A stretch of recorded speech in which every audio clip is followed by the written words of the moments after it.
Simon & Schuster Audio presents Star Trek Cacophony, a Captain Sulu adventure by J.J. Malloy.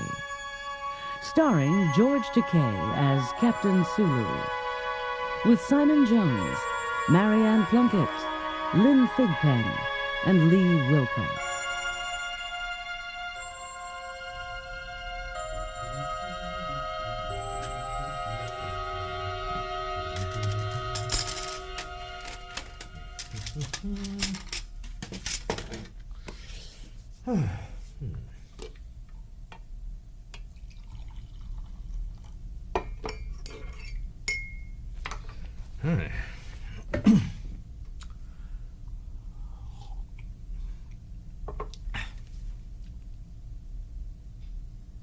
Wonderful. Reel-to-reel tape recorders.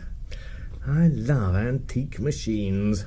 There's just something about electromagnetic transducers that I find so quaint.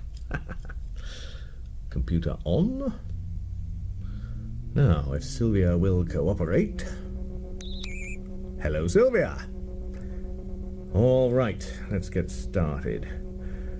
Open Starfleet Inquiry File Code Number 1123. Error? Hold on there, Sylvia. Have you changed the code on me? That means I have to look it up.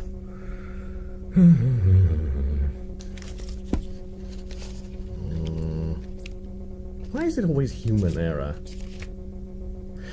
How about 1132?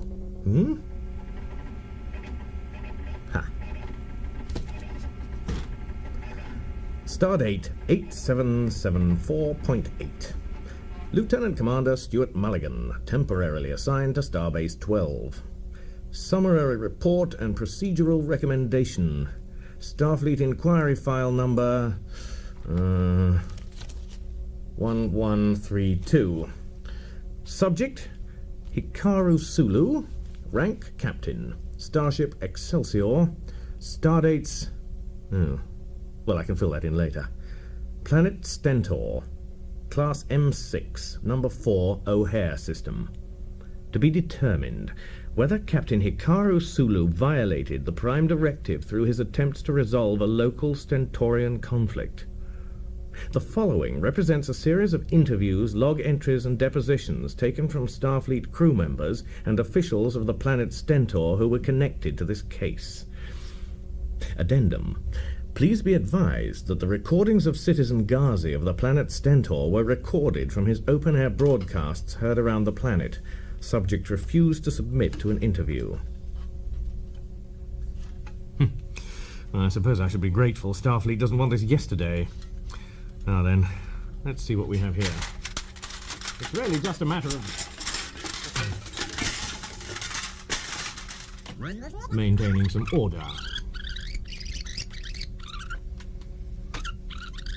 A little history on a reel from the Federation's archives. And rolling. I am Kondravex.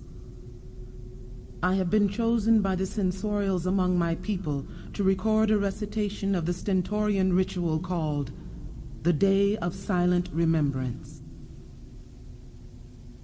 I place hot coals in the center of the cave. These represent the fires that burned after the Great War. I pour water over the coals, water to quench the fire and cool the fury in the hearts of Stentorians. Now I begin. In the muffled stillness of the Great War's aftermath, understanding grew like the slow twilight of dawn. The gods had lost faith in us.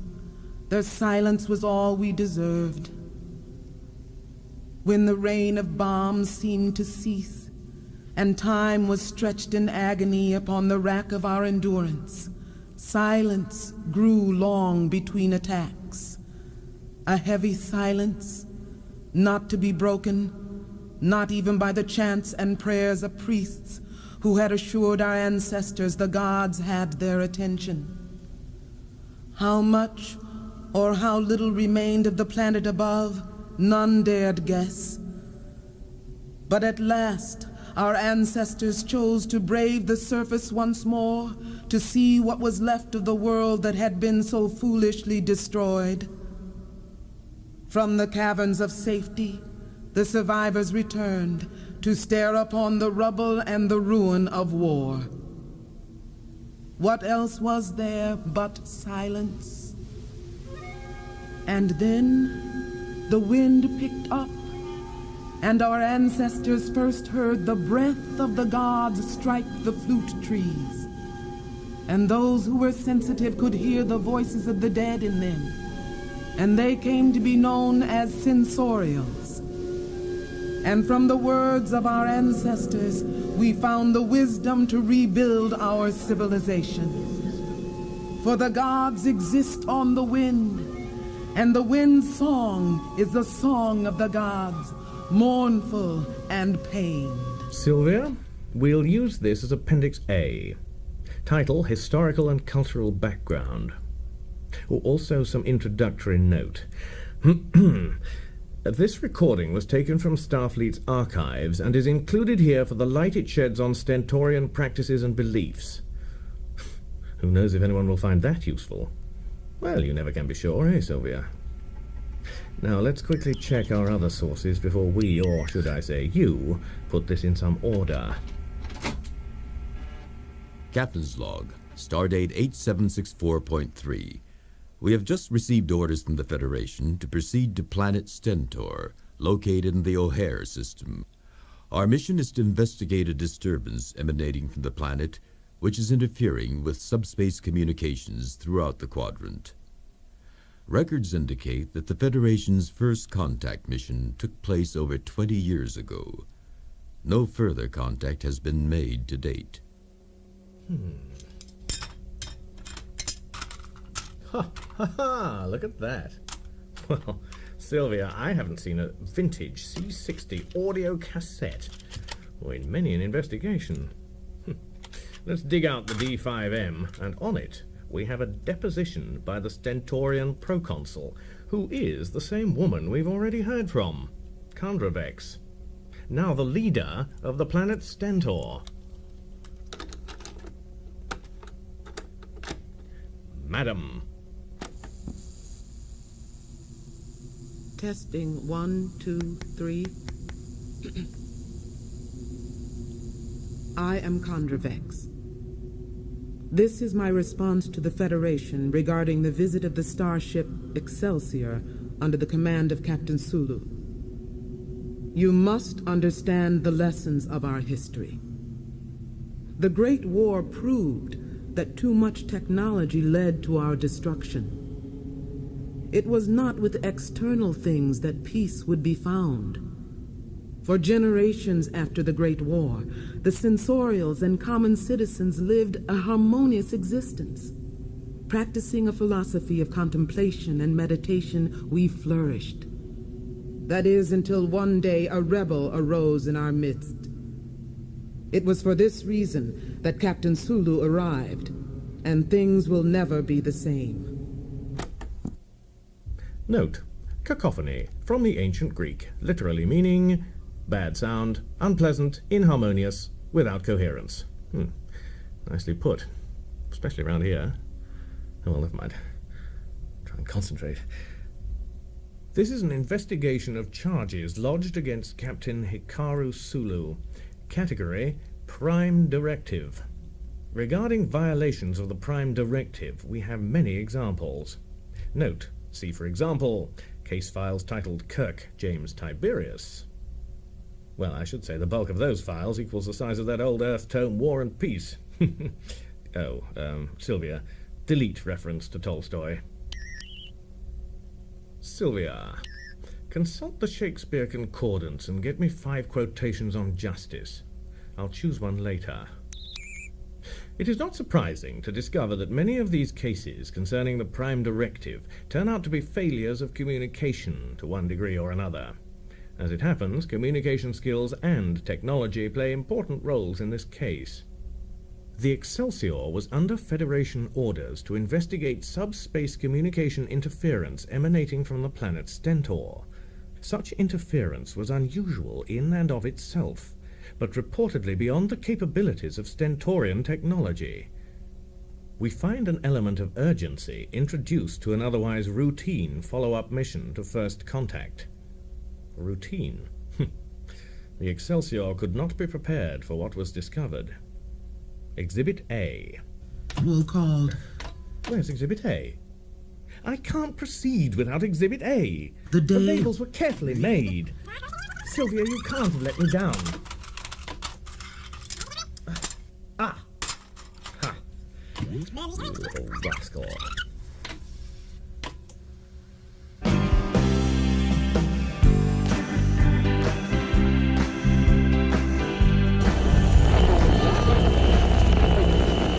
Get up, Jacob. Days a breaking. There's more coffee a cooking and there's bread a baking. Roll out, Stentor. Come and get it. Get it while she's hot and spitting the skillet. All talk, all the time, and making my time your time. This is the Gazi who speaks, sees, hears all the wonders of the universe, takes them and like a farmer seeding the fields, tosses them into the air and straight to you.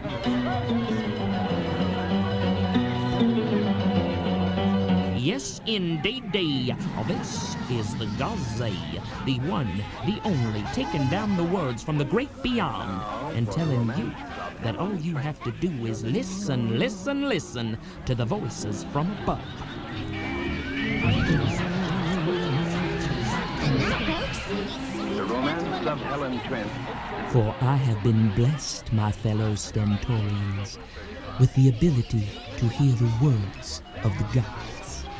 And it is my privilege to bring those words to you. Listen for yourselves. Now everyone can hear. Look, you got a letter from your sister, Bessie. Oh, Bessie. What does she say? What does she Well, say? Anything? She's just wonderful Is she? herself. But her Good. son, Willie. Willie. Willie, he- that's the one with the high blood pressure. Yes, The one who that's... sleeps on the floor to keep his blood pressure down. Yeah, that's the one. Smart kid. Yes. Yes. What about Willie? Well, he broke his back. I'm glad to hear If that. this is an example of Gaussian broadcasting, I say pull the plug. But it would appear this is what was encountered by Captain Sulu when he first entered orbit around Stentor. Citizen Ghazi had managed, by cobbling together a combination of old and newly invented sonic devices, to override every frequency on the planet. Not only has he commandeered the broadcast frequencies and emergency airwaves, but he has established a virtually inescapable wall of sound. Truly a bully pulpit. The following entry is from Captain Sulu. Captain's Log, Stardate 8766.3. The Excelsior has entered orbit around the planet Stentor. Our subspace communication system has been paralyzed. We are effectively cut off from Starfleet. Growing disruption in ship-to-surface communication has made it necessary to transport to Stentor sooner than I had planned. However, the proconsul, Kondravex, is willing to meet with me. It is to my advantage that she was the Stentorian contact when Starfleet first visited this planet. I have consulted the ship's library for background information relating to the Federation's first contact mission to Stentor. The report documents a civilization reasonably advanced, genuinely unwarlike, and generally stable. Most of the planet is uninhabitable due to a planetary war generations ago. The population is small and localized. It was a simple matter to locate the source of the transmission disturbance. As my friend Mr. Spock might say, the circumstances are fascinating. The site of the sonic source is an immense tower. Our enhanced computer imager reveals a curious structure comprised of hundreds, perhaps thousands of audio amplification devices. We are picking up strange and confusing broadcasts. What follows is a sample. going out from Gaza. Coming at you, baby.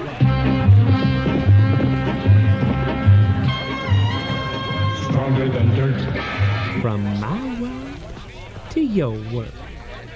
Our orders are to clear up this interference, but our task is made more complicated by the evidence of growing dissent on the planet. As I can testify, first contact is a delicate affair. We must always be conscious of the prime directive. But I sometimes think that the difficulties and challenges of a follow-up mission are underestimated. As a starship captain, I find once again I must stretch the tight wire of diplomacy. I have assigned Science Officer Tara Spiro to investigate the source of the disturbance on the surface of the planet. I'm confident that Lieutenant Spiro will quickly determine what's causing the subspace interference. In the meantime, I will explore our diplomatic possibilities in discussion with the Stentorian Proconsul, Condrvex. Personal log. I've cross-referenced all available data on Stentorian flute trees and have downloaded it for personal reference. The following recording was given to me by Mr. Spock, who first informed me of the flute tree's existence.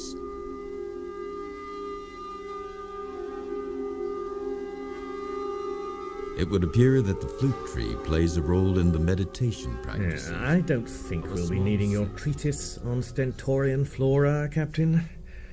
Sylvia, please insert section from Lieutenant Tara Spiro's debriefing.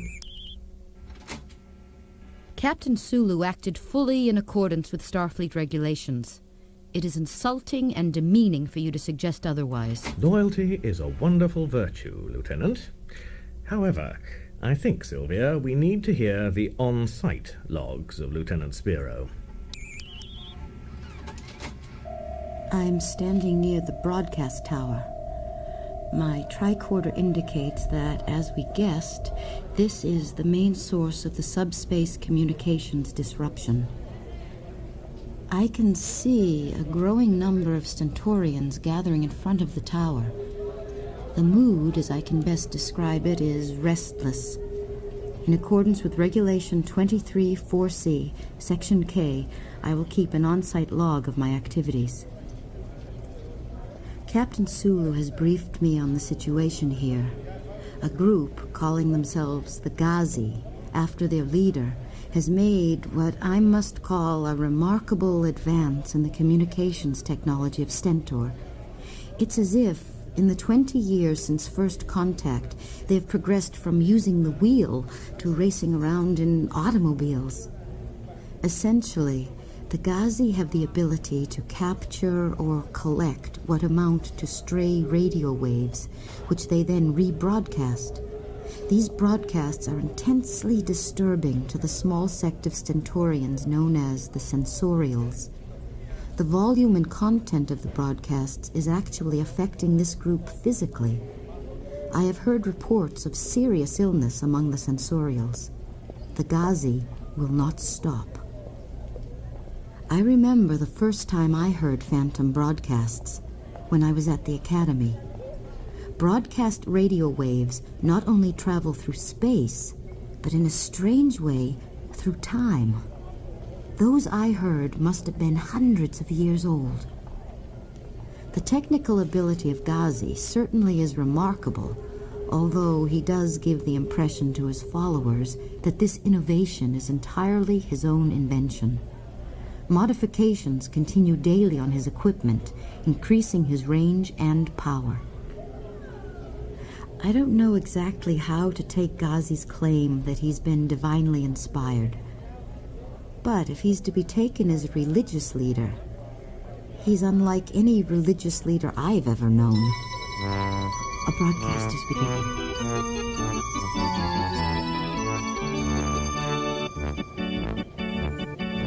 Take me out to the broad. And here we are, taking it easy now. You're waiting for the pitch, getting ready for the words, the many voices.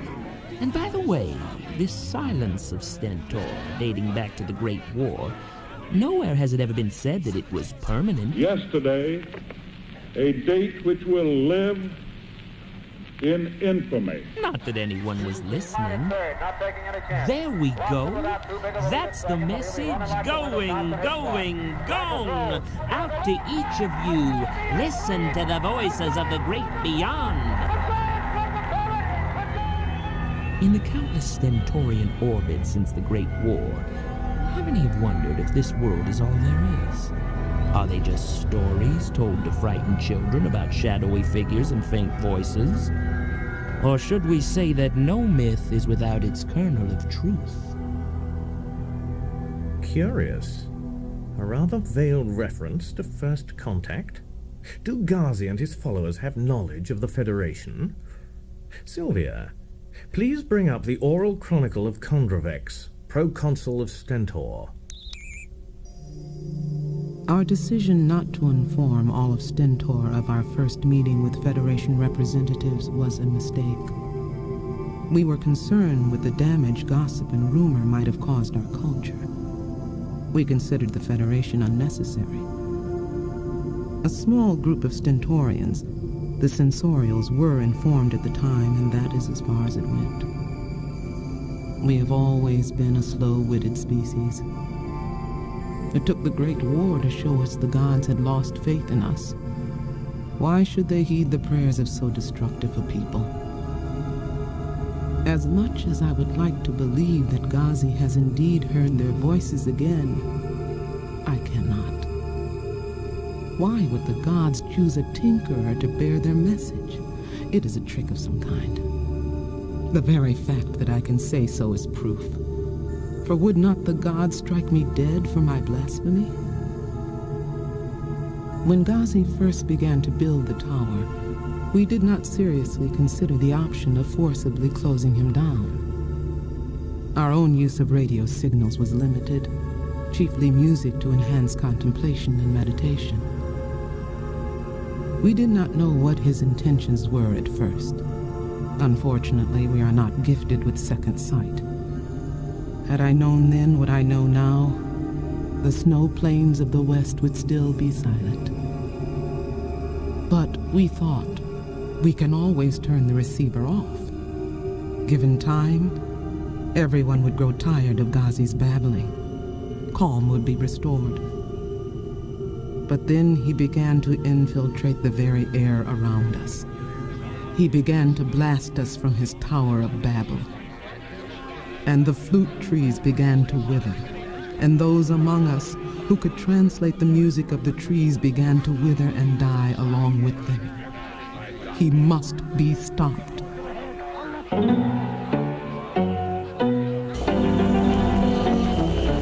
Higgledy-piggledy-here we lie, picked and plucked and put in a pie. Arise, ye children of redemption. Our prodders brought forth a great big bang, by gosh, and the big bang begot the big lie, and the big lie was silence. Please, no talking, no rustling, sit up straight, eyes front, clasp hands. Hush, little children, and don't you cry. Stentor's gonna feed you the big old lie. Guaranteed not to crack, warp, shrink, rust, corrode, or creak at night. Broke his back? How'd he do that? Well, on account of he's left-handed. Hit 'em up and move 'em out. Yee-haw! We're entering the dark and dreaded realm of paradox. Quack, quack. Where the silence is as loud and brassy as a storm on the rocky ruins by the sea. To hear the voices, you got to listen. That's true enough, but I won't rest until Stentor is all singing, all talking, all dancing. Clap your hands and sing along.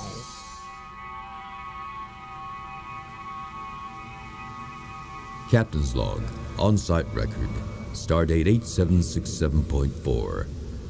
Lieutenant Spiro and I have transported to the planet's surface. We find ourselves in what seems to be a natural amphitheater of smoothly worn stone. At one end rises a great cliff several 100 meters high, also of white stone. There are irregular dark patches that occur here and there on the cliff face. But now I recognize that these are cave dwellings. The other end opens into a valley, except for 3 long rows of trees which I recognize, the flute trees.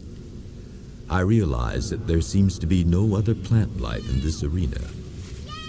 What's that? I cannot place the sound. Startling in the quiet of this courtyard. Ah, but now I see. Across the way, children are playing. It sounds as if they are right behind me. And the flute trees. You hear their sound even before you are aware of the faintest breath breeze. You can hear the subtle variations of the wind, truly waves of song rising. If I remember rightly, Lieutenant Spira recorded an account of the meeting with Condravex. We've just completed our meeting with the Stentorian proconsul. When we arrived, we were led into the cavern and down stone steps into the chamber where Condravex awaited us. Surprisingly, it was not dark. I know that I shouldn't take it personally, but Condravex might very well be the most inscrutable being I have ever encountered. The result of her religious training, I'm sure, but still an unnerving experience. After exchanging formal greetings, Captain Sulu broke the ice by asking some questions about the Stentorian flute tree. I will never forget the sadness with which she replied. You should have heard them once. The broadcasts are effectively destroying them and my people. Welcome and hello. Tell me, do we have anyone from the Federation in today's audience? Now don't be shy, come on up here. Let's give a warm Stentorian welcome to the newcomers from the chaotic abyss between this world and next. I can't hear you. Yes, that's right, they're really out of this world. And your name is? No, don't tell me. I'm keen to guess. Sulu, am I right? Hey, yo, I'm on a roll here. And you must be, let me see, Lieutenant Spiro, am I right? Am I close? Now, Condravex, shame on you. Didn't anyone ever tell you it's wrong to keep secrets? Well, as long as you're here, now hear this.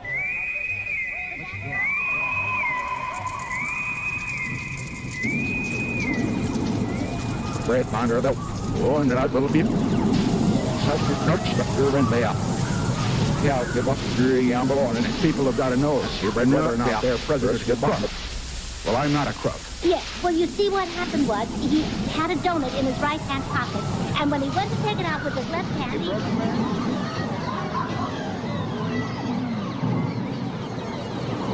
Captain's Log Supplemental. Our meeting with Proconsul Condravex was interrupted by a most disturbing transmission. I don't know what to think. This was no broadcast, no ordinary broadcast.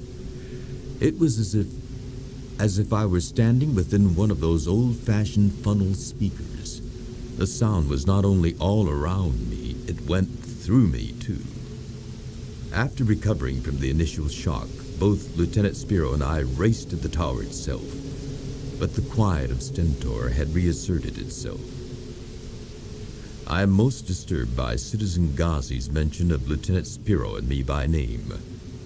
While it is possible that he has employed spies within Condravex's circle, it is more likely that he is monitoring ship-to-surface communication.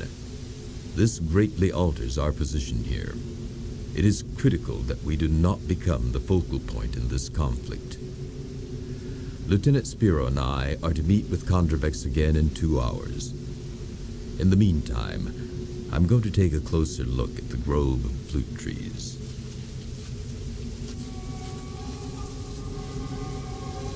The sounding tube of the flute tree reveals splinters and cracks. As I record this oral chronicle, a growing fear rises within me. Captain Sulu is commendably quiet and seems capable, But I cannot help feeling that the Federation he represents is overruled by technology. And those who are slaves to machines are likely to bully those who have chosen a different path. I must show Captain Sulu that we Stentorians are not to be bullied. Meanwhile, I can only hope that we can tend to our damaged flute trees. The ringing in my ears is growing daily, and I have received notice that other sensorials are beginning to lose contact with the voices we have come to depend on. I am overwhelmed by despair. What can I do to lead my people out of this predicament? Will we destroy ourselves again? Must we depend on these strangers? If only I could consult the gods. If only they would reveal their wisdom. I think my second meeting with Condravex was quite an improvement over the first. There was one peculiar moment when I wasn't quite sure how to respond. The proconsul approached me, took my hand, and holding it close to her, then leaned forward and pressed her lips on each side of my throat. I can only interpret this as a sign of friendship. At our second meeting, I performed the Gore hand clasp and the Riordan bite, two signs universally understood as aggressive and violent. I must say, he did not flinch. However, now he knows that we cannot be taken lightly. Sylvia, I should make a note of that. These finer points of exotic cultures sometimes escape note in the field. At our second meeting, Captain Sulu explained to me the source of Ghazi's broadcasts. Sound waves generated from every corner of the universe. Random, pointless sound, not the voices of the gods, as Ghazi believes. But this does not ease my battle against hopelessness. Each day, new damage is inflicted on our traditions, not to mention the shattered glass and broken pottery resulting from the vibration of his blasted pronouncements.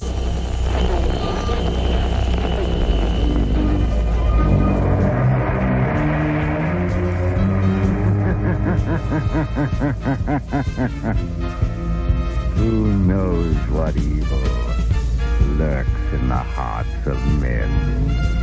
Live from the Tower of Power, Shadow knows. this is Ghazi calling all Stentorians. Today's topic is an old one. Does might make right? If not, what does it make? From the time of the Great War, silence has been sufficient to keep us in our places. But since I first began to listen, since I first began to speak, we have discovered that beneath the high-sounding phrases of Condravex and her fellow sensorials, there's the same old solutions always employed by the powerful. Bring out the clubs, eh? No wonder our beneficent proconsul embraces these newcomers. They'll do the job for her and crush us all back into the dust.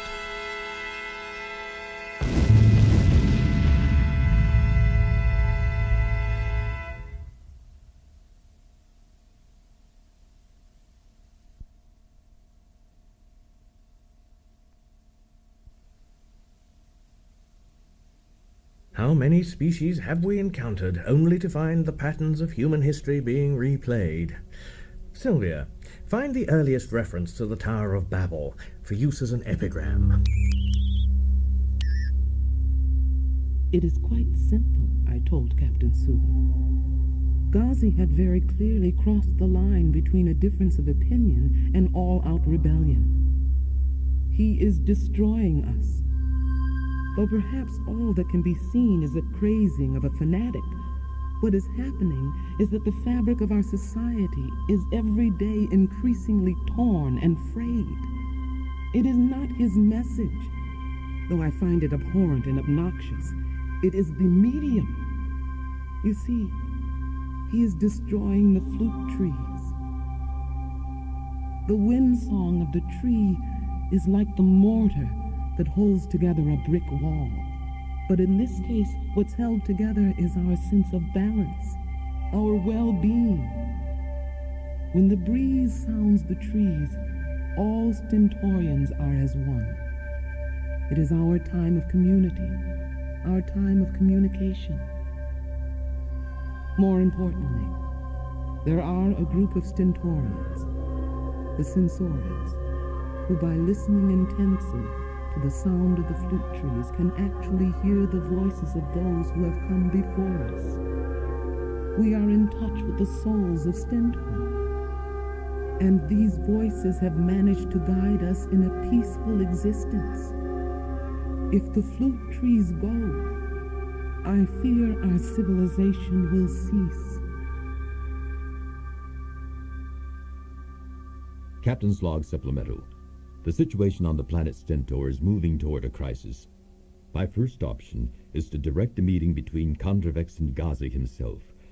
I have a great deal of faith in the virtues of direct dialogue in resolving problems.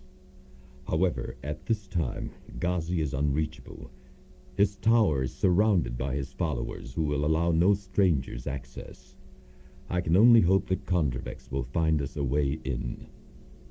Under no circumstances could I meet with Ghazi. I would have guessed that Captain Sulu was making a joke. Patiently, I explained how that was impossible. It was not simply a matter of etiquette. I could not meet with Citizen Ghazi. The sensorials, a portion of the population, rarely more than a seventh, are truly better in tune with the wind song than the other citizens. It is a genetic disposition to the contemplative life, and the sensorials do not interact with the citizens. For such a one, and do I need to tell you, for one such as I, the wind song is an ecstatic commingling of all the souls of Stentor, and the flute tree is at the very heart of this experience. As the trees have been damaged, we are also damaged. The voices are disappearing. If he isn't stopped, I will die. You can be sure of that. But it isn't a matter of my life or the lives of other sensorials. It is our way of life that will shrivel. Captain's Log, Stardate 8767.9. What the first contact report failed to emphasize was the religious nature of Condravex's position. Rather than a governor, her role is much more like a high priestess. I was also unaware of the caste system which seems to dominate this culture. One is either in or out. You hear the voices or you don't. It is strangely ironic that Ghazi developed a system that brought voices to all Stentorians. Yet this broadcasting of his is hampering our communications, killing the flute trees, and doing harm to the sensorials. Somehow, I must make contact with him and shut down his base of operations long enough to explain the harm he is doing. Perhaps a radio broadcast. Good evening, Mr. North and South American. All the ships and clippers at sea. Let's go to France. Flash, London. Come out, The Italian army in Ethiopia have just been handed to Mussolini's representative. This just in. Condravex remains cooped up in her chambers, seeking the salvation of Solons. Lots of luck, Condravex, baby. Way to go. But I still say it looks like tomato juice. Well, just take one taste of V8. Wow, it's your... Science Officer's Log, Stardate 8768.8. I've returned to the Excelsior.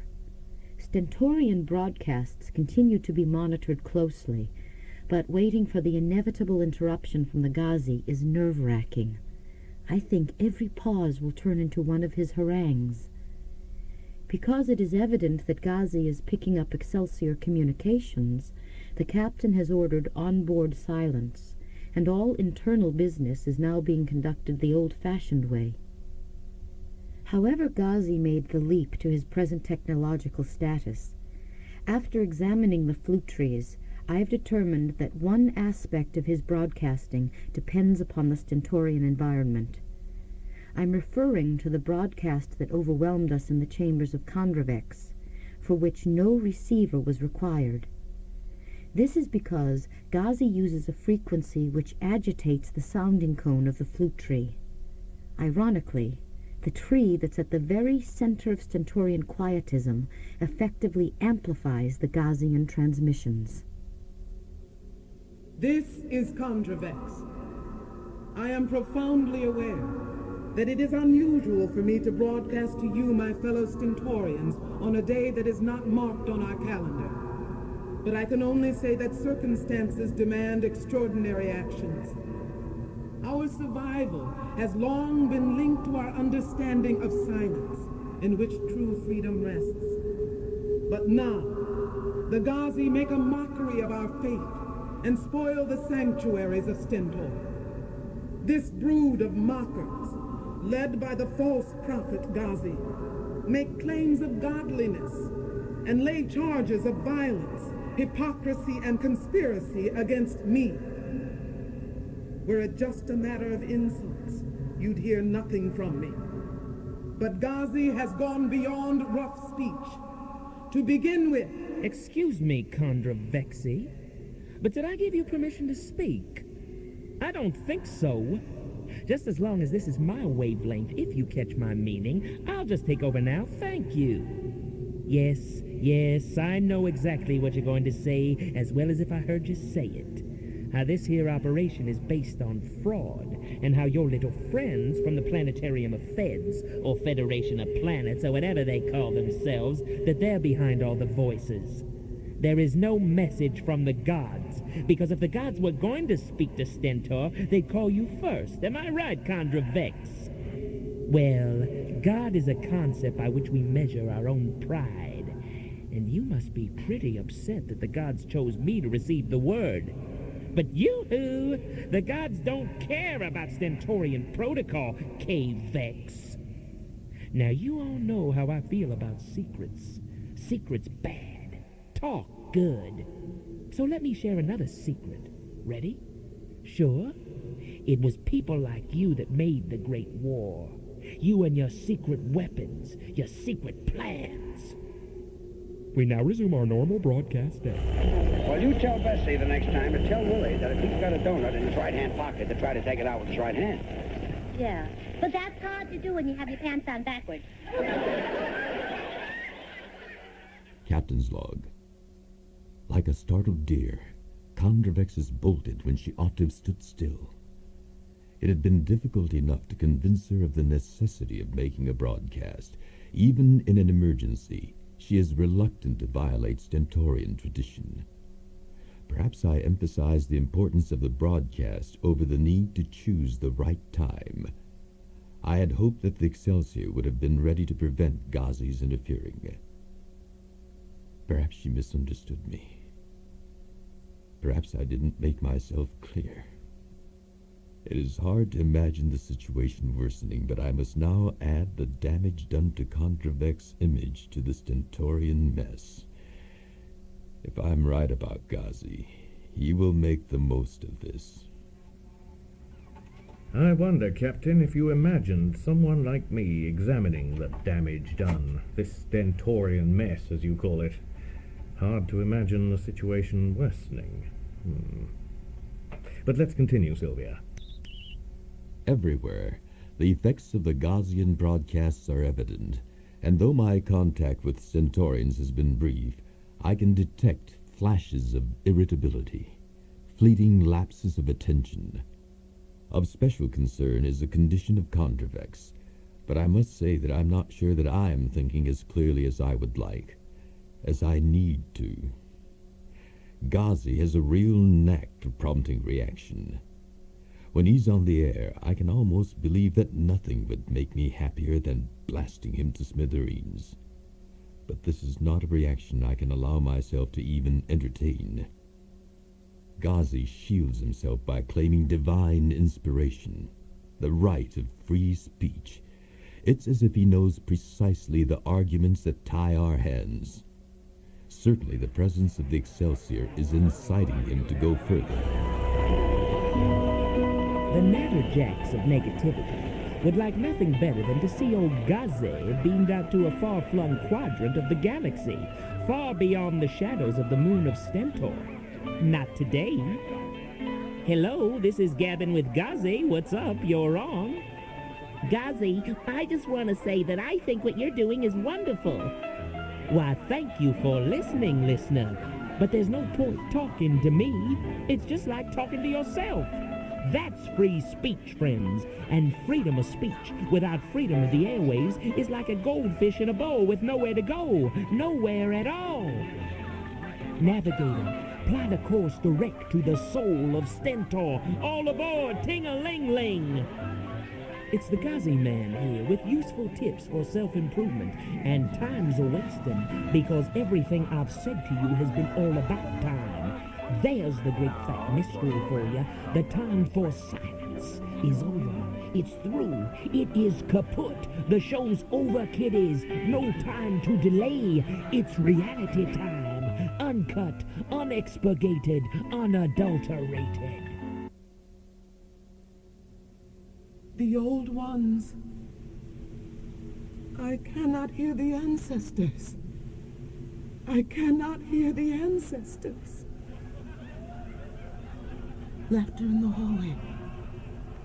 I'm sure I heard it. Shouts in the street, that too I've heard. Is that what our history comes to? A day when shouts in the street break the quiet? The visitors, how could I have trusted them? They've come to conquer. First me, then the council. But they'll crush Gazi too, and we'll be fed to the beasts, our bones indistinguishable, our names forgotten, unspoken. Unspoken? No. I will make sure that Gondravex will be heard. I know the word he won't pronounce, the word he glides around. It's doom. That's what he means. My doom. Stentor's doom. The doom we all salvaged from the Great War. We're doomed for the tomb. That's it. Doom. And tomb. And gloom. Perhaps the gods have spoken to Gazi after all. Yes, only such a one as he is fit to tell us. Doom. Have I not made a solemn vow that I would not cease until the tyranny of Gondravex was trampled in the mud? I wish the gods had not called on me to complete this task. I cannot bear to even speak of the losses that I have suffered. I did not hear the voices as a child. Most of you did not hear the voices, but my family were sensorials. All of them could hear the calling of the flute trees. I wanted to be a sensorial. I sat and waited and tried to listen. And then one day, the voices of the gods came to me just as they now come to you. Haven't you heard the voices from beyond? How they plead and demand, how they mutter and shout. The ways of the word are infinite. Keep the word secret and you'll find 1,000 sorrows. It's there, in the air. Take it in with one deep, long breath. Now let it out, everybody. My patience is at an end. You cannot resist. I am Gazi, the all-hearing, all-knowing, all-talking. Do not ignite the engine of my righteous wrath, for what I do must be done. The voices tell me so. Now hear this.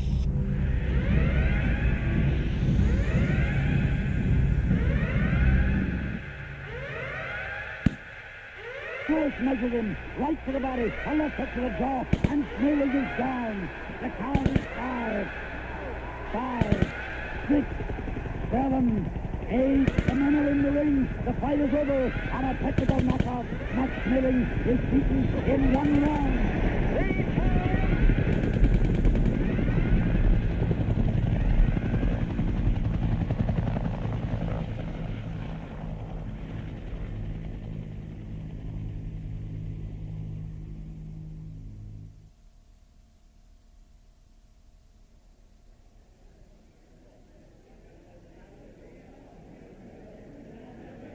I'm sitting on a ledge overlooking the main plaza from which the broadcast tower rises.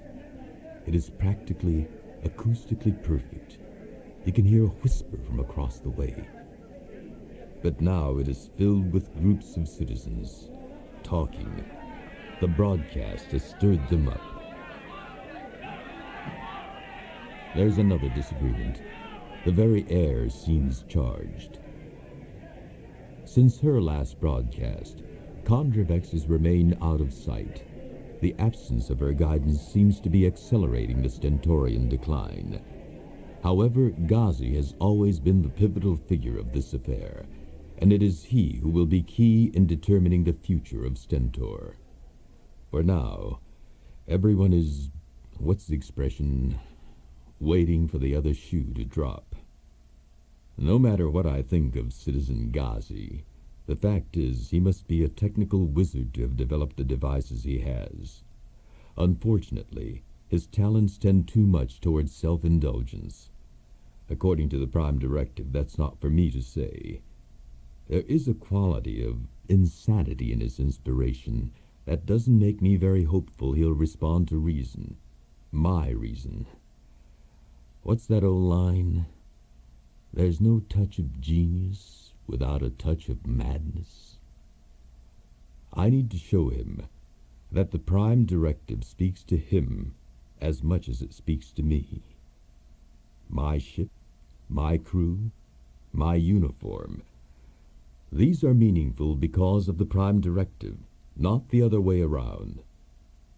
The Prime Directive strives for tolerance, if not understanding, of other life forms and other ways of being. Sooner or later, the Federation will act to stop its interference. If later, I don't think there'll be much left of Stentor as it exists today. If sooner, then it's up to me. Perhaps I can arrange for a change of perspective so he can see things from the other side. He views the world as a religious experience. What would the equivalent be in his own thinking? A conversion. Ghazi must be converted.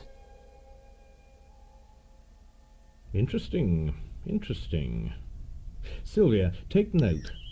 Captain Sulu had stumbled upon the area of treacherous footing between the rights of the individual and the rights of society. Ideally, we hope to find a balance, but life is often less than ideal. I think we have Lieutenant Spiro's official account of the command decision. Sylvia? Federation deposition. Lieutenant Terra Spiro, Science Officer, the Excelsior. You must understand, Stentorian society was rapidly breaking down. Yes, the Excelsior's presence was a catalyst to these events, but consider what might have happened if a Klingon vessel, for example, had been in our place. Captain Sulu acted fully in accordance with Starfleet regulations. It is insulting and demeaning for you to suggest otherwise. Furthermore, as a full participant, I must make it clear that any judgment handed down against Captain Sulu must also be applied to me. Please refer to my science logs for full details of all actions taken. Captain's Log, Stardate 8769. I have instructed Lieutenant Spiro to beam back to the planet's surface disguised as one of Ghazi's followers. Her orders are to infiltrate the control center in the broadcast tower. Once there, she has devised a plan to set up a simple electronic loop that should short-circuit his broadcasting capability. If she is successful, she is to find her way to Ghazi's studio, where she will transmit his coordinates to the transporter room. My hope is that the experience of beaming aboard a starship will give Citizen Ghazi a new perspective. Captain's Log, Personal Addendum. This is a risk, I know. I am alone responsible for this decision. I am putting my science officer into a dangerous situation. However, one new person will be less conspicuous and have a better chance of infiltrating the tower. I have before me the life of a crew member. Well, Captain, I'm sure that you're aware there are moments when all the rules and regulations don't make a decision any easier. When you're damned if you do and damned if you don't. Between the devil and the deep blue sea. As you say, you are alone responsible. 4 out of 5 doctors who listen to Ghazi prefer Ghazi's broadcast. Science Officer's Log, Stardate 8769.5. Lieutenant Terra Sparrow reporting.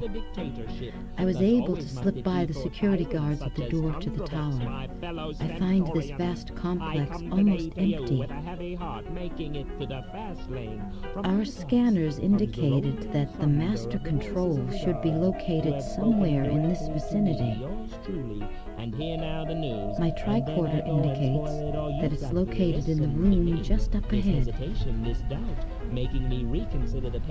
It appears that I can create a feedback loop simply by plugging this cable into this jack.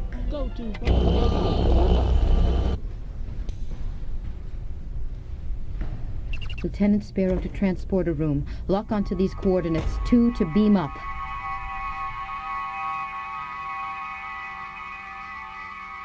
Captain's log. I saw a possible solution and took it. The mission was successful. Once aboard the Excelsior, Citizen Ghazi fell silent, awed no doubt by the splendor of a Federation starship. Ghazi has undergone a true spiritual experience of some sort, and the delusion that made him think that the gods were speaking directly to him has passed.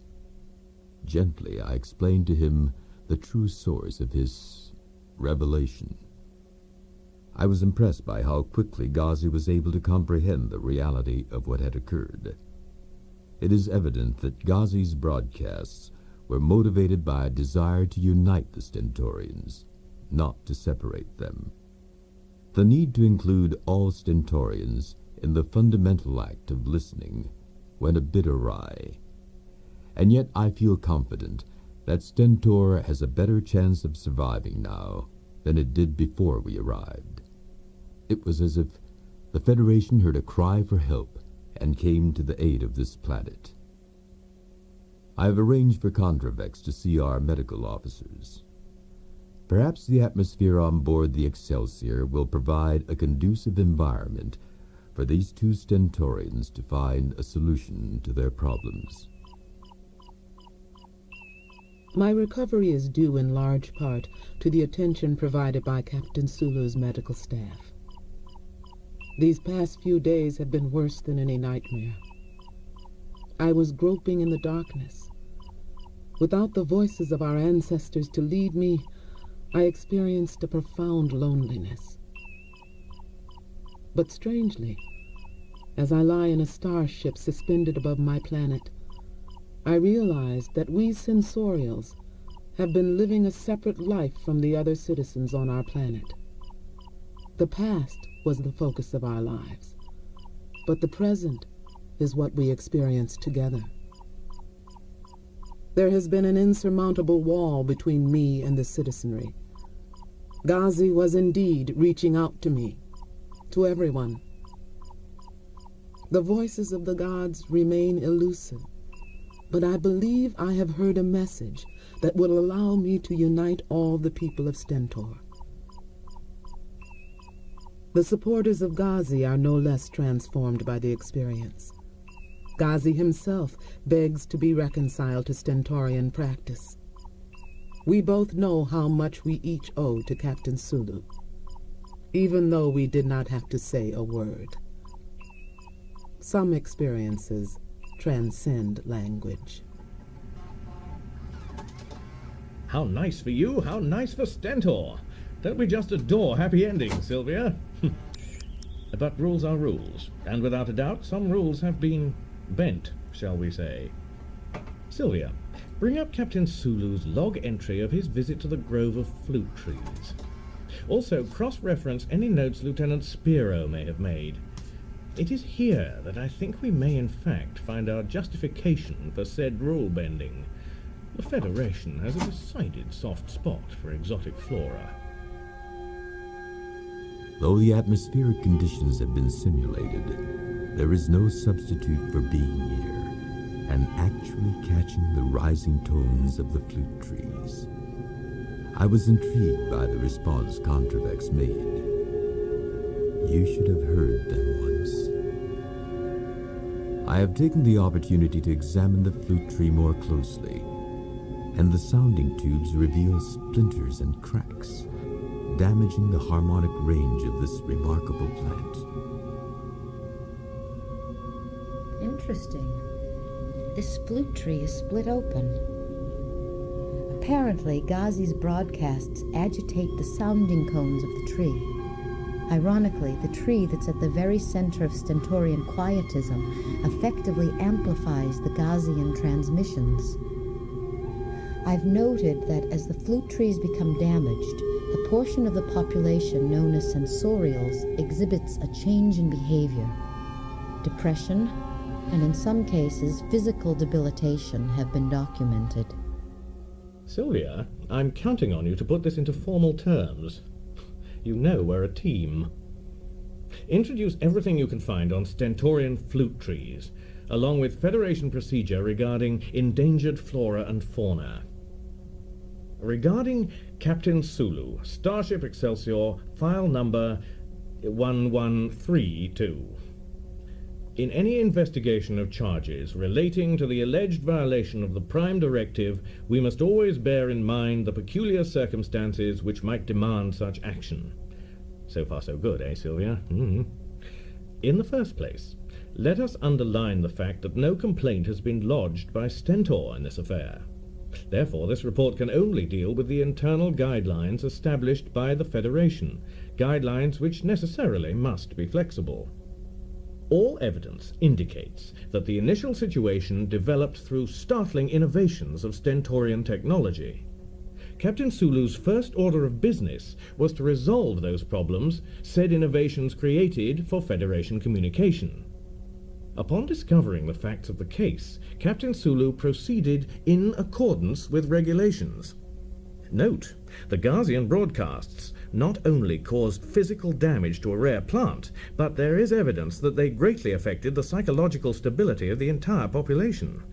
While Captain Sulu did interfere a wee bit more than the Federation guidebook recommends, I think it is safe to say that he was able to employ Stentorian cultural values and practices to bring about a better understanding of their faith and their place in the galaxy.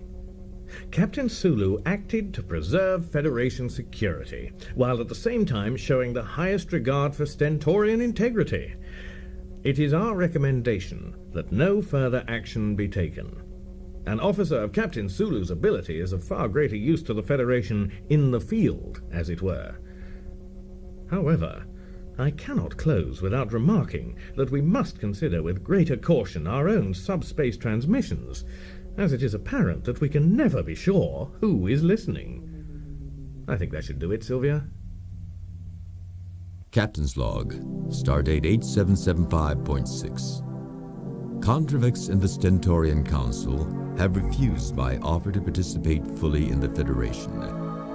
It is not a complete rejection, however. Their eyes and ears are open to the possibilities. It is a powerful feeling. For a few minutes, I stood for the entire Federation, making real contact with another world. As Lieutenant Spiro and I prepared to depart, I was honored to discover Contravex among those assembled to see us off. I took her hand in farewell. I think for a moment she flinched. I have just received word from the Federation. Lieutenant Commander Stuart Mulligan has cleared me of charges regarding the mission to Stentor. The Excelsior under my command is awaiting further orders from Starfleet. Until that time, I think a little R&R might be in order. Navigator, plot a course for Wrigley's Pleasure Planet, Warp Factor 2.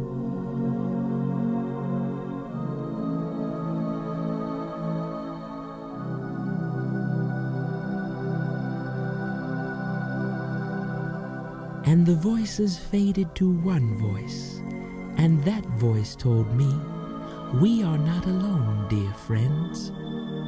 And Sulu spoke to me, and Sulu said all is well. This is the Gazi, ending another broadcast day, telling all of you Sulu is with us always. And so to bed.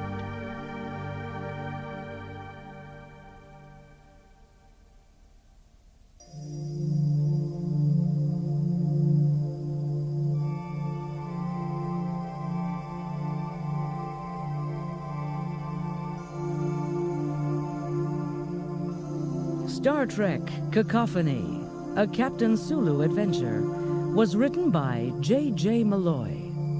Starring George Takei as Captain Sulu, Simon Jones as Lieutenant Commander Stuart Mulligan, Marianne Plunkett as Lieutenant Tara Spiro, Lynn Thigpen as Kandravex, and Lee Wilkoff as Ghazi.